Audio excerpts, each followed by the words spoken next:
A Good Man is Hard to Find by Flannery O'Connor. Introduction. The short story by Flannery O'Connor, A Good Man is Hard to Find, revolves around a family on a trip to Florida. Little do they know that they are about to encounter an escaped convict on their journey.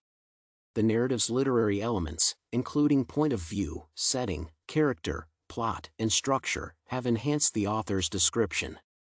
These elements point to the notion that it is hard to find a good man. The narrative's literary elements such as the setting, point of view, character, plot, and structure aim to showcase the flaw in the misfit's worldview that ends a family going on vacation. These literary elements in the short story enhance the author's narrative by supporting the notion that it is hard to find a good man. Point of view.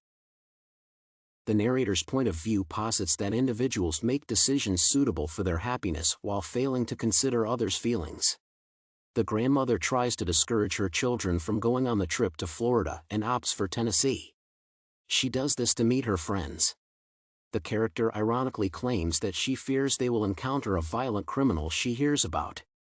However, the grandmother ends up exposing her family to the danger of meeting the criminal when she suggests they should visit a house she remembers from her youth. The grandmother inadvertently reveals that she knows the misfit and leads the criminal to kill her family. In this case, the grandmother is a bad person as she manipulates her family to visit a particular place that does not have the features she uses to entice the children to pressure her son, Bailey, into going. The grandmother unknowingly acts as the bad guy, seeking personal thrills at the expense of her family, an issue that leads to their death. Character. The character of the misfit enhances O'Connor's narrative. He is described as a dangerous convict who escaped prison and demonstrates his devious nature when he kills the grandmother's family, showing his viciousness. He makes the killings because the grandmother informed him that she knows him.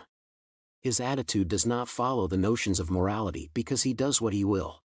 His averseness to gestures of love and kindness is demonstrated when he shoots the grandmother when she attempts to reach him. The character of the misfit contributes significantly to the author's notion that it is difficult to find a good man. Setting. The family's decision to go to Florida as opposed to Tennessee sets the stage for their gruesome killing. It is crucial to note the grandmother suggested they should visit another area, a factor that may have aided them in avoiding the misfit. It is improbable to recognize the time in which the story is set. One cannot accurately discern the connection between the time of setting and the narrative emphasizing the difficult nature of finding a good man. The forested area where Bailey and his family are murdered showcases the shady nature of the characters in this story. It further promotes the ominous design where one cannot accurately discern whether someone is dead or alive after they are taken to the woods. This showcases the difficult way of determining whether someone is a good man in this society. Red Sammy Butt's good nature is a stark contrast to the misfit. This shows the varying culture and how it leads people to act differently, some turning out evil while others maintain moral values. Plot. The book's plot enhances the author's narrative concerning the absence of good men in society. The story's beginning introduces us to the narrative's main characters, including the grandmother, her family, and the misfit. Bailey's family meets the misfit out of sheer bad luck as they did not intend to take a detour. It is crucial to note their encounter with Red Sammy and his wife as they talk about the misfit during this instance. The story's plot further posits the author's intention to illustrate that good men are hard to find as the misfit derides Jesus' actions.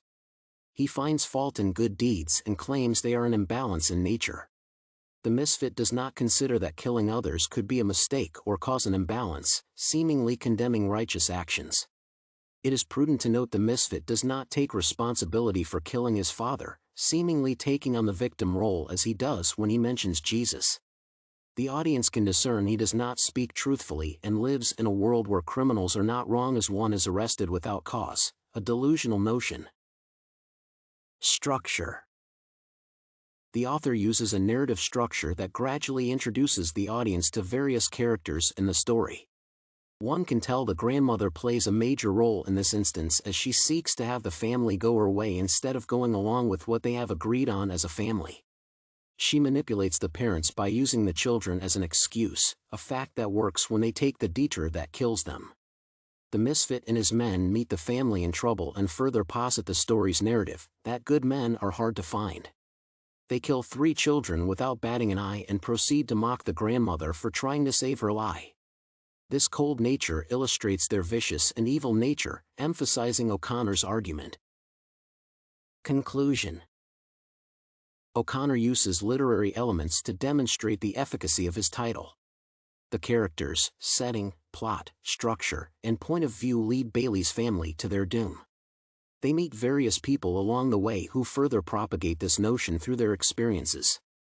The misfit and his gang exemplify this problem, a factor that the grandmother ironically fails to notice before claiming she identifies the criminal openly.